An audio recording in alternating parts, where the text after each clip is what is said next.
A continuación, tiene la palabra por el Grupo Parlamentario Más Madrid, don Diego Figueroa Álvarez.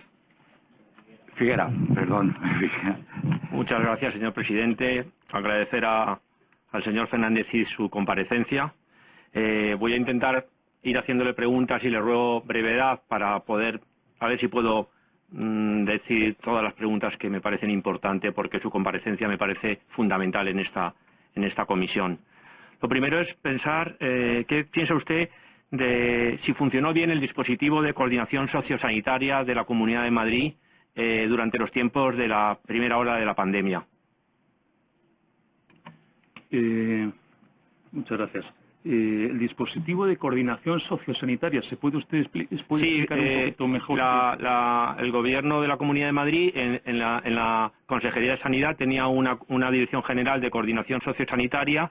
Estaba a su cargo el doctor Carlos Mur, que fue el que firmó los protocolos de la asistencia a la COVID en las residencias y las derivaciones a los hospitales, que sabe usted que fue cesado. Y quería saber si esos protocolos, ya sé que le he preguntado antes una compañera, y la coordinación, si para ustedes fue la adecuada o no.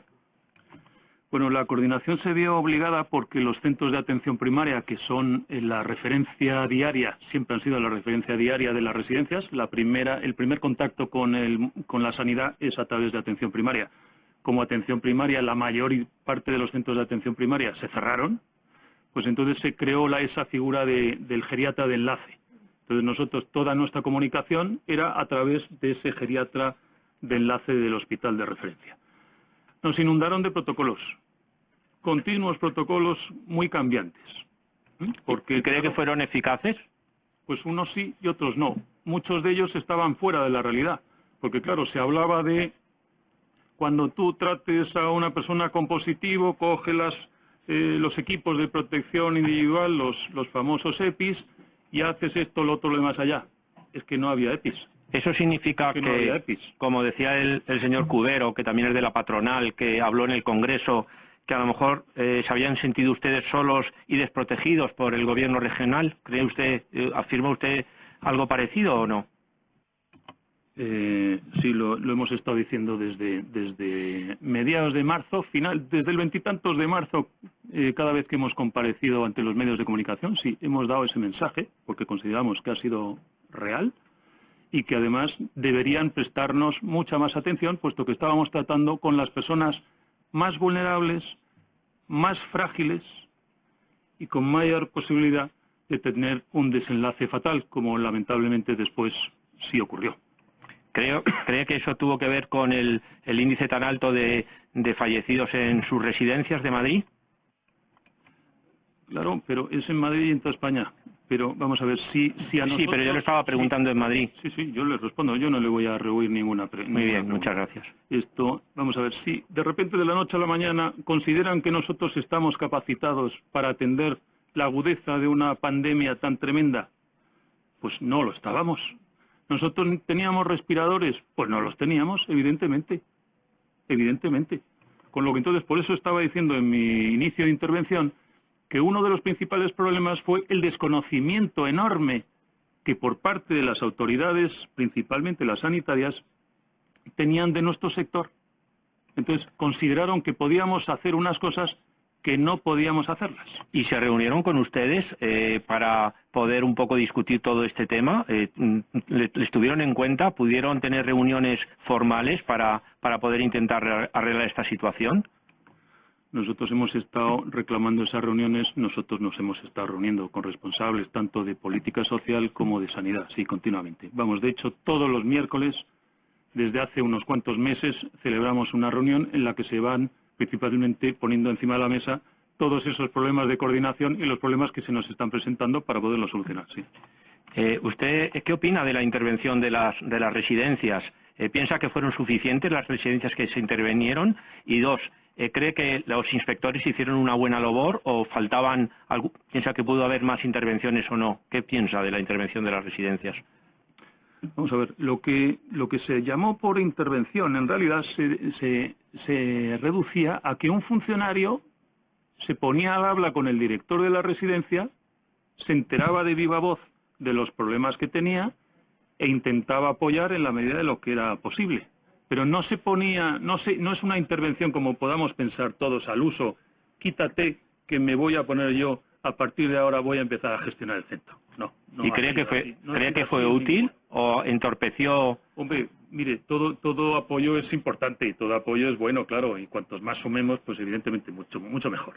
¿Pero fue suficiente? Para ustedes fueron pocas las residencias que se intervinieron. Fue suficiente, vamos a ver, el número de inspectores que tiene la comunidad también es limitado. Comunicación con los inspectores era a diario. Todos los inspectores tenían asignados un grupo de residencias y todos los días recibíamos una llamada del inspector. Y a ese inspector nosotros le decíamos, me faltan EPIs, me faltan test, me faltan esto, me falta lo otro, me están poniendo problemas aquí, allí, allá. Claro, pues el inspector lo que hacía era trasladar ese mensaje a sus superiores. Ya. ¿Y por qué? Pero como estábamos con un sistema sanitario totalmente colapsado, pues no fue todo lo eficaz que tuvo que ser, seguro. ¿Por qué cree que en las residencias de titularidad pública hubo menos fallecidos que en las residencias de titularidad privada? Porque parece que eso es o por lo menos los datos que nos han dado. ¿Usted tiene datos de cuántos residentes fallecieron en cada una de ellas? Y dos, ¿piensa también que en las de titularidad pública todas las empresas tuvieron el mismo número de fallecimientos? Porque parece que no.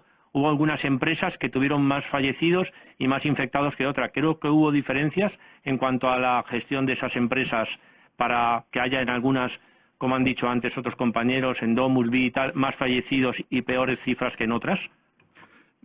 Perdone, pero no ha debido entender muy bien el mensaje que yo di. No, yo al contrario. Lo que he dicho es que la incidencia en las residencias públicas, datos de la Consejería de Política Social, en las residencias de Lamas, la letalidad fue del 10,63. Y en las residencias privadas del 7,8, que es una burrada, pero es menor que el de las residencias públicas. Pero ahora, en cuanto a lo que me dice usted en unos cuantos centros, es pura lógica. En aquellos centros más grandes, donde ha entrado el COVID, la incidencia ha sido muchísimo mayor. Principalmente las residencias públicas tienen una dimensión muchísimo mayor que las residencias privadas.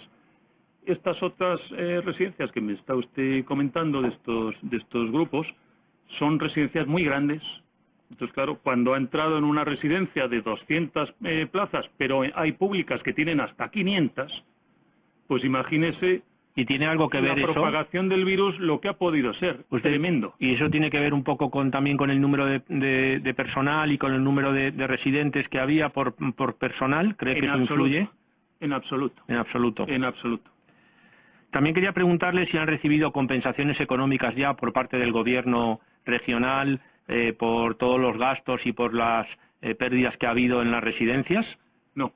Lo que se ha acordado es que los test que tenemos que hacer a los profesionales que se reincorporan de vacaciones, la Comunidad de Madrid nos va a dar una cantidad que se establece en función del número de plazas que tiene la residencia, y el otro día nos dijeron que esperan que antes de final de año nos lleguen esas cantidades. ¿Y se ha transferido también dinero por las plazas que quedan vacías? ¿Ha transferido dinero a la Comunidad de Madrid? ¿Está pagando esas plazas que quedan vacías? Bueno, vamos a ver, es un contrato privado y en el contrato privado se establece claramente que las plazas se pagan independientemente de si están ocupadas o libres.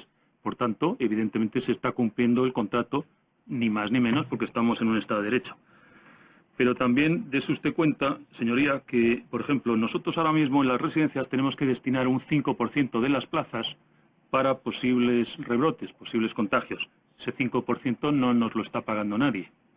Los test los hemos estado comprando nosotros. Ahora, la semana pasada, la Comunidad de Madrid sí ha empezado a distribuirnos test de estos nuevos rápidos que son de antígenos con la misma fiabilidad que la PCR. Pero esto es ahora, no en todo el grueso de la pandemia.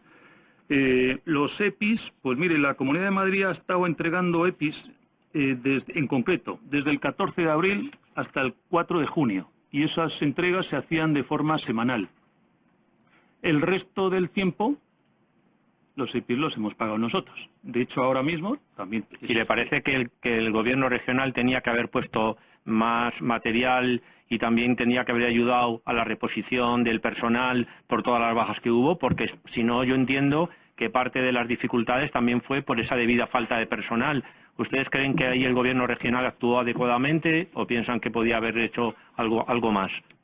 Estamos ante una crisis sanitaria y consideramos que evidentemente todos esos gastos vienen producto de esa crisis sanitaria y se escapa totalmente de nuestro día a día. Por tanto, sí consideramos que eso debiera pagarlo la Comunidad de Madrid. En cuanto al tema del personal, mire, lo que debiéramos hacer es revisar un poco el procedimiento de bajas laborales de nuestro personal. Porque lo que no tiene sentido es que esos centros de atención primaria que estábamos comentando antes, que mayoritariamente se cerraron, el servicio era telefónico. Entonces, una persona llamaba, comunicaba con un médico y decía, ¿qué te pasa? Que tengo un poco de tos, date de baja, 14 días, 21 días.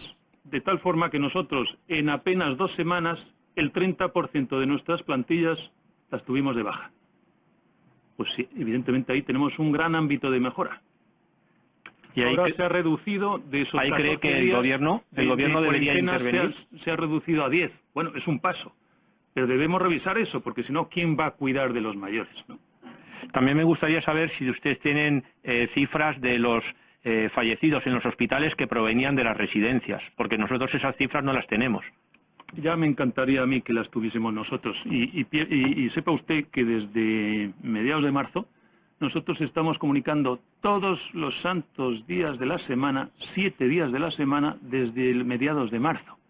Así que fíjese si nosotros tendríamos autoridad moral para tener esos... ¿Y por qué cree que no se tienen esas cifras? Pero si no se tienen en ningún lado, si no se tienen tampoco desde el Ministerio de Sanidad. Y eso que nosotros pasamos la información a la Consejería de Sanidad todos los días, como le digo, y las Consejerías de Sanidad martes y viernes al Ministerio de Sanidad. Pero no lo hemos conseguido. Y fíjese, la información que nos dieron en julio, en agosto, creo recordar, era que una comunidad autónoma no había dado nunca los datos. Y otras 2 solo lo habían dado en una ocasión. Entonces nos quedamos perplejos. Y entonces no vamos a tener información. Y entonces, ¿para qué todo este derroche de esfuerzo? De esfuerzo por parte de las residencias públicas y privadas y esfuerzo por parte de funcionarios de las otras administraciones. ¿Usted cree que eso puede tener algo que ver también, esa falta de información y esa falta de datos por la transferencia, digamos, del mando desde la Consejería de Servicios Sociales a la Consejería de Sanidad? Creo que algo ahí puede influir, porque ahora todavía entiendo que seguimos más o menos bajo esa coordinación sociosanitaria de la Consejería de Sanidad. Pues fíjese, no sé a qué se atribuirá, pero la cuestión es que en agosto el Consejo Territorial, el Ministerio de Derechos Sociales, reunió al Consejo Territorial, a las distintas comunidades autónomas, a las consejerías de Política Social o Bienestar Social, reclamando un único sistema de recepción de datos en tiempo real. O sea que todavía no lo tenemos. En agosto, por lo menos, no lo tenían. Y ahora que yo sepa, tampoco. ¿Y a quién habría que reclamarle eso, según su punto de vista? ¿Al gobierno regional o al gobierno central? Hombre, yo creo que esto es al gobierno central y por supuesto hacia abajo al gobierno regional, claro, por supuesto. Usted ha comentado también que no es partidario de una medicalización de la residencia para no convertirla en hospitales, pero sí que puedan ir los médicos y que, digamos, los residentes puedan tener la misma atención que cualquier ciudadano que vive en sus casas por parte de atención primaria. ¿Usted piensa que hay un problema en atención primaria o es una política general o hay algo específico de la dificultad de que los médicos de atención primaria vayan o se pongan en contacto con los residentes mayores? En primer lugar, lo que nosotros hemos pedido que alguien defina qué se entiende por medicalización de residencias, que todavía no lo hemos conseguido. Punto 1. Punto 2. Nos encantaría que desde atención primaria se diese servicio a las residencias. Nos apasionaría. Nos encantaría. ¿Y por qué cree que no se dan? Porque no pueden, no tienen capacidad. Entonces, nosotros lo que decimos, doten ustedes de más presupuesto para poder atender en condiciones. Que se crean unas unidades de apoyo a residencias, como de hecho, por ejemplo, en la Comunidad de Madrid se ha creado, pero no sea un apoyo coyuntural, puntual, porque estamos en COVID. No, que esas unidades, por supuesto, más complementadas y más equipadas, se sigan quedando para dar servicio a las unidades. Entiendo yo que dependían más de atención hospitalaria porque tenían que ver con geriatras, ¿no? Que dependían más de los hospitales. Ahí hay una cierta confusión, ¿Qué piensa usted? Porque No, yo creo que no. Esto serían médicos de familia, no vale. tiene por qué ser de hospitales. No geriatras de los hospitales. Es un médico que va a ir dando juego en función de las necesidades de la persona que está viendo, ni más ni menos. ¿Usted piensa que las residencias, como ha dicho en algunas declaraciones, han sido criminalizadas en el sentido ustedes como patronal y las empresas con respecto a esta primera crisis? Y también le quería preguntar qué piensa que debe de mejorar para esta segunda ola. ¿Qué cosas puede pedir usted al Gobierno y a las autoridades sanitarias para que mejoren las condiciones de las residencias? Muchas gracias. Sí, por supuesto, lo he dicho al principio, nos han criminalizado, evidentemente. Y además incluso... ¿Quién les ha criminalizado? La opinión pública. La opinión pública nos ha criminalizado. Y Muchas la gracias, Fiscalía... señor Fernández. Muchas gracias. Gracias, muchas gracias.